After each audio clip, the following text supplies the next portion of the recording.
दक्षिण भारत का इकलौता राज्य कर्नाटक हारने के बाद कथित तौर पर ये आरएसएस और बीजेपी वाले इतना बौखला जाएंगे, कभी किसी ने नहीं सोचा था। आरएसएस प्रमुख मोहन भागवत का 5 राज्यों के विधानसभा चुनाव और 2024 लोकसभा चुनाव से पहले एक बयान आया है और इस बयान ने बवाल खड़ा कर दिया है। आपको बता दें कि मोहन भागवत ने बकायदा मंच से खड़े होकर कहा है कि हिंदू मीट और बीफ यानी कि गौ मांस खाने के लिए तैयार रहें। जी हाँ, चौंकाने वाला बयान है, लेकिन मोहन भागवत की तरफ से दिया गया है। जब से ये बयान दिया गया है तब से कांग्रेस ने तो बवाल खड़ा कर दिया है। कांग्रेस ने कैसे आरएसएस को घेरा है आपको बताएंगे, लेकिन पहले खबर में सबसे पहले आरएसएस प्रमुख मोहन भागवत ने मंच से खड़े होकर क्या बयान दिया है वो बयान बताते हैं। खबर आप देखिएगा नेशनल हेराल्ड की। देखिए इसमें लिखा है कि सफर for 200 years and be ready to atone for 2000 years of caste discrimination। यानी कि 200 साल तक आप लोगों ने कष्ट सहे और अब आगे आने वाले 2000 साल तक जातिगत भेदभाव का प्रायश्चित करने के लिए तैयार रहिए। ये एक छात्रावास में मोहन भागवत लोग संबोधित कर रहे थे, तब उन्होंने कहा कि हमें जातिगत भेदभाव को मिटाना है और किसी भी तरीके से मिटाना है, चाहे उसके लिए फिर हिंदुओं को बीफ क्यों ही ना खाना पड़े। इतना बड़ा बयान है मोहन भागवत की तरफ से दिया गया है। एक तरफ ये लोग कहते हैं कि गाय की पूजा करनी चाहिए, एक तरफ खबरें निकलकर सामने आती हैं कि गौ मांस के शक में लोगों की लिंचिंग तक कर दी जा रही है, मार मार कर उनकी हत्या तक कर दी जा रही है। वहीं दूसरी तरफ मोहन भागवत का क्या बयान है, ध्यान से सुनिएगा, क्योंकि ये बयान अगर किसी और ने दिया होता तो बवाल खड़ा हो गया होता। भारतीय जनता पार्टी के लोग तो छाती पीटने लगते, गोदी मीडिया सड़कों तक उतर आता। क्या बयान है, बयान सुनिए।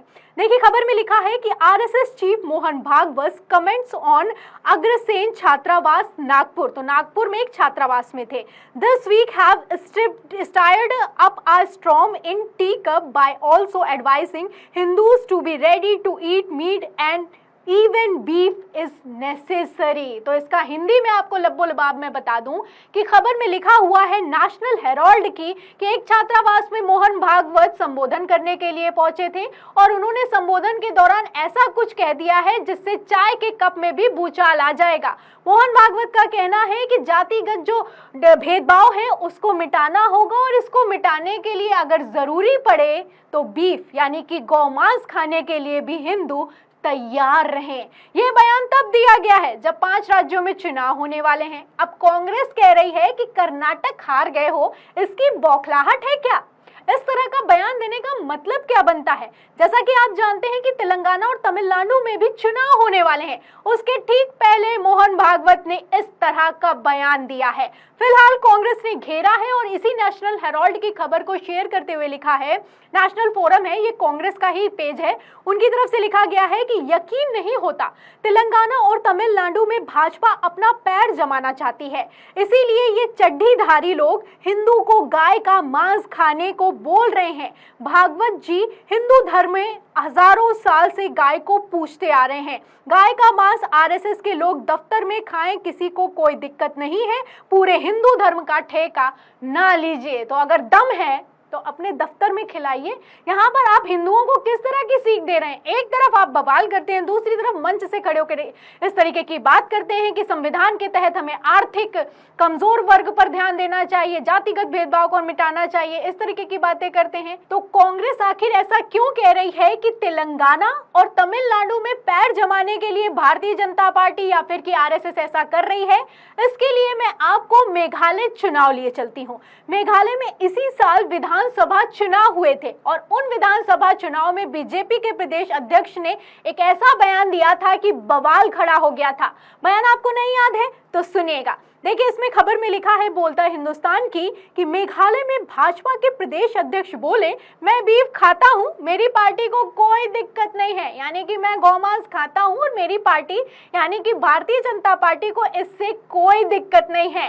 जब मेघालय में विधानसभा चुनाव प्रचार चल रहा था तो खबरें निकलकर सामने आ रही थी कि अगर भारतीय जनता पार्टी की सरकार बन गई तो ये लोग गौमांस पर रोक लगा देंगे। और अगर नॉर्थ ईस्ट के राज्यों की बात करें तो वहां पर बीफ मेन मुख्य तौर पर खाया जाता है। ऐसे में बीफ बैन हो जाएगा, लोग डर जाएंगे, वोट नहीं मिलेगा।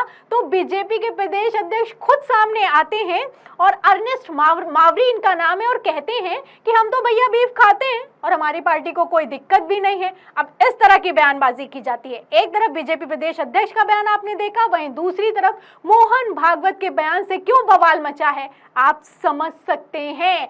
फिलहाल आपको मेघालय के चुनाव में क्या हुआ वो भी बता देती हूँ, उस पर वापस भी लौटते हैं कि बीजेपी प्रदेश अध्यक्ष इस तरीके का बयान दिए कि बीफ खाते हैं, बीफ खाने से कोई दिक्कत नहीं है। उसके बावजूद भारतीय जनता पार्टी की मेघालय में क्या हाल हुआ आपको नहीं याद है तो वो भी दिखा देती हूँ। आप देखिए दैनिक भास्कर में लिखा है जो मेघालय विधानसभा चुनाव का रिजल्ट है। देखिए इसमें लिखा है कि 2023 में एनपीपी 26 सीटों से जीती, बीजेपी 2। बीजेपी मात्र 2 सीटों पे जीती। इन लोगों ने गौमांस को सपोर्ट किया, उसके बावजूद कांग्रेस 5 पर और टीएमसी 5 पर। तो पहली पार्टी कौन बनकर निकली आपने देखा, एनपीपी। बीजेपी 2 सीटों से जीती और वही भारतीय जनता पार्टी जो कि एनपीपी का चुनावों में बिल्कुल बहिष्कार कर रही थी, चुनावों में कह रही थी कि ये जो एनपीपी है ये भ्रष्ट पार्टी है, हम लोग केंद्र से पैसा भेजते हैं, ये वही पार्टी है जो कि जनता तक पहुंचने नहीं देती है। जब चुनाव में ये लोग सिर्फ 2 सीटें ला पाए उसके बाद भारतीय जनता पार्टी ने एनपीपी से गठबंधन कर लिया। तो चुनाव के लिए, कुर्सी के लिए लोग कुछ भी कर सकते हैं, आप देख सकते हैं।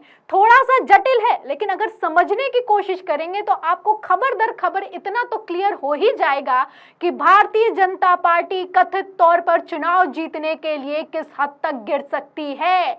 आपको नहीं याद है तो एक खबर भी दिखा देती हूँ। खबर आप देखिए इंडिया टीवी की, इसमें लिखा है कि मेघालय में बीजेपी ने क्यों तोड़ा गठबंधन, अमित शाह ने बताई राज की बात, साथ ही दिया बड़ा बयान। तो फरवरी के महीने में जब तक वोटिंग नहीं हुई थी उसके 1 हफ्ते पहले तक अमित शाह मंच पर खड़े होकर एनपीपी का विरोध कर रहे थे। लेकिन जैसे ही 2 सीटें आई गोमांस का सपोर्ट करने के बाद भी तो इन लोगों ने गठबंधन कर लिया। अब बात यहाँ पर आकर अटकी है तेलंगाना और तमिलनाडु की। कर्नाटक के लोग हार चुके हैं, दक्षिण भारत का इकलौता राज्य हार चुके हैं। अब ऐसे में इस तरह की बयानबाजी करने का मतलब क्या बनता है, सवाल खड़ा होता है। फिलहाल राहुल गांधी इसको लेकर पहले ही कह चुके हैं। उन्होंने अभी विदेशी दौरे के दौरान क्या कहा उनका भी बयान सुन लीजिए। देखिए खबर आज तक की, देखिए इसमें लिखा है कि बीजेपी जो करती है उसका हिंदू धर्म से कोई मतलब नहीं, पेरिस से राहुल गांधी ने केंद्र पर साधा निशाना। तो ये लोग जो करते हैं उसका हिंदू धर्म से कोई मतलब नहीं, उतना तो आप समझ ही सकते हैं।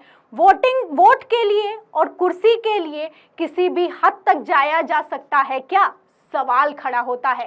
राहुल गांधी भी कहते हैं कि किसी को आतंकित करना, डराना, धमकाना हिंदू धर्म हमें नहीं सिखाता, जो कि भारतीय जनता पार्टी करती है। फिलहाल इस पूरी खबर पर और सबसे मेन पॉइंट इस खबर का यह है कि मोहन भागवत के इस बयान पर आप क्या सोचते हैं हमें कमेंट बॉक्स में जरूर लिखें। वीडियो को ज्यादा से ज्यादा शेयर करें, सब्सक्राइब बटन दबाएं, लाइक दबाएं ताकि हर खबर की नोटिफिकेशन आप तक पहुंचती रहे। मैं प्रियंका, आप देख रहे थे 4 PM। फिर मिलते हैं अगली खबर के साथ, तब तक के लिए धन्यवाद।